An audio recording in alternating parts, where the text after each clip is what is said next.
자, 안녕하세요. 주식 클래스 하창공입니다. 장술인데요. 오늘 4월 11일자 목요일장 1시를 지나가고 있습니다. 그 선거하고 하루 쉬는 동안에 미국 증시에서는 큰 변동성이 나왔었죠. 아무래도 물가 지표가 좀 오르면서 미국의 국채 금리가 이렇게 상승을 하고 우리가 이제 주식 투자하는 관점에서는 야, 이거 좀 많이 빠질 수 있지 않을까 이렇게 볼 수도 있는 게 항상 여러 가지가 생길 수가 있죠. 또는 증시에서 조금 부정적으로 알고 있는 뭐 예를 들어서 미국 통화가 이렇게 좀 강세를 보인다는 거.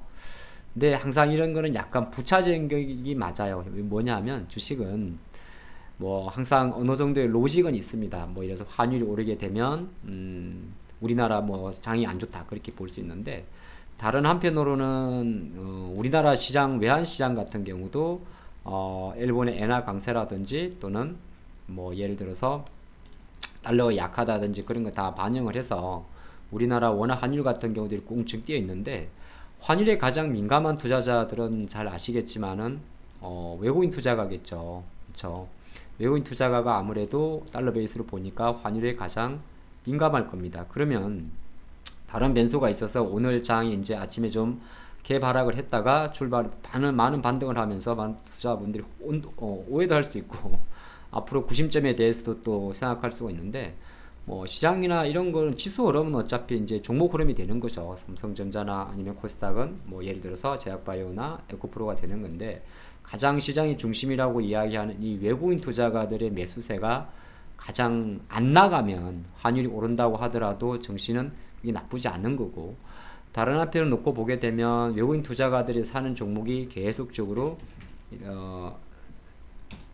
이렇게 그 삼성전자라든지 아니면 반도체에 완전히 꽂혀 있다면 오늘도 보면 삼성전자를 사고 있고 하이닉스 사고 있죠. 꽂혀 있다면 상은 실제적으로 외적인 변수, 뭐 금리라든지 물가 변수보다는 그들의 계열대로 가는 겁니다. 가는 거고 마침 이제 우리나라 관점에서 반도체도 아니고 자동차도 아니고 중에서 가장 강력한 섹터가 이렇게 송배전과 또 일정 지금은 좀 쉬고 있습니다만은 방산 이런 섹터였고 뭐 금융주 같은 경우는 밸류업 관련 이슈가 되는데 사실 밸류업 쪽에서는 금융주 같은 경우는 뭐 선현지주, KB물량, 삼성, 물산대기 되겠죠. 이런 종목들은 어느 정도 시장에서 조금 쉬고 있었고 근데 기관 투자가들은 이쪽에서 좀 자금을 빼고 있습니다만은 외국인 투자가들은 그 포지션을 그렇게 빼질 않았었거든요. 그런 관점에서는 사실 외적인 변수 예를 들어서 이렇게 뭐 미국이 오르고 한국이 올라도 약간 반도체 힘은 이렇게 항소를 키운단 말은 실제적으로 큰 메인 주도자라 할 수 있는 뭐 삼성전자나 하이닉스 또는 외국인 이탈 이렇게 있기 전까지는 시장 관점에서는 제가 계속적으로 이 장치리 시간에 또 말씀을 드리는데 뭐 급락하는 그런 장보다는 그냥 빠지면 좀 들어오고 올라가면 조금 못 가고 그런 장의 연장이라 볼 수 있습니다. 뭐라고요?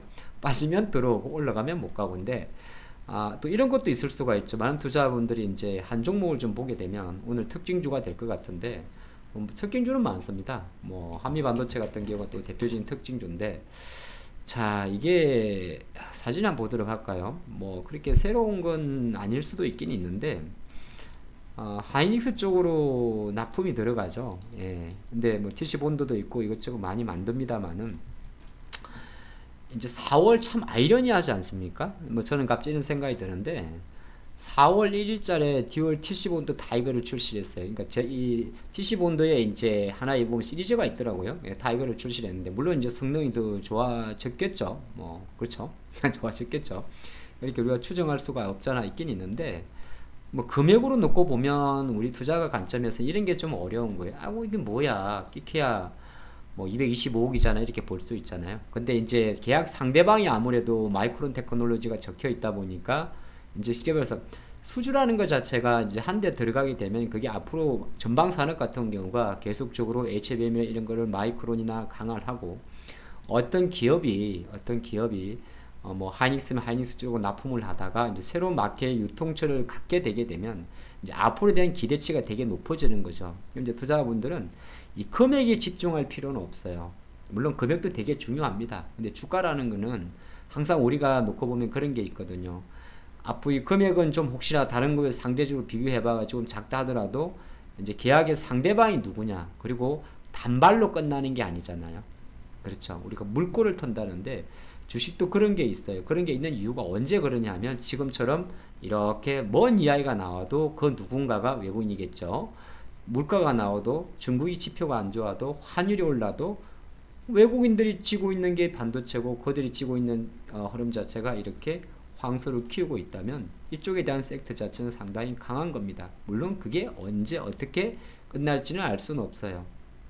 그러니까 미리 뭐 어떻게 보게 되면 뭐 지금이라도 이 전략은 뭐냐 하면 시장은 항상 이제 어떤 시장 메커니즘을 말하는 건데 근데 저게 또 강하게 되면 다른 종목들은 들어갈 수 있는 공간은 없어지는 거고 또 그렇게 근데 예전 우리가 바라봤던 관점으로 한 3월 달 정도 수준으로 막 그런 건 아니에요. 왜냐하면 이는 포스코인데 실제적으로 지금 삼성전자의 힘이나 하이닉스의 힘은 어떤 힘이냐면 강세를 유지하는 힘입니다. 그죠? 뭐 치고 간다, 물론 아직은 뭐 그죠. 강세를 유지하는 힘이고 하이닉스는 지금보다는 사실 지금 모든 최근의 뉴스플로나 삼성전자의 실적이라든지 이슈를 보게 되면 지금보다 높은 주가에 있어야 되는 흐름입니다.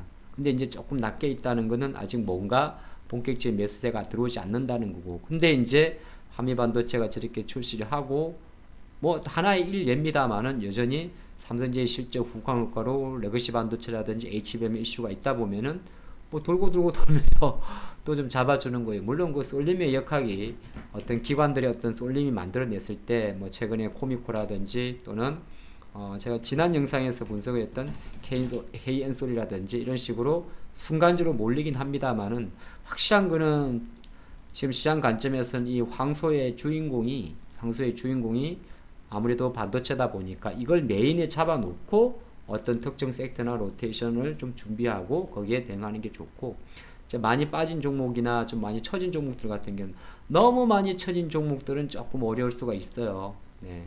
뭐 실제로 아까 말했던 여기에 조금 민감하게 반응하는 섹터들이 있지 않겠어요? 물가와 환율하고 대표적인 게 이제 경기 민감주 필수 소비재가 되는 거고 요거와는 크게 상관없는 쪽에 이제 중간재 성격의 어떤 성향을 갖고 있는 게 여러분들 잘 아실 수 있는 자동차 섹터가 되는 거고 요렇게 한번 장을 보시면서 오늘 좀 마무리하는데 오늘은 장중에 장시리의 포인트는 바로 그거예요. 이 소라는 친구 이 친구 말이에요. 여기까지 하겠습니다.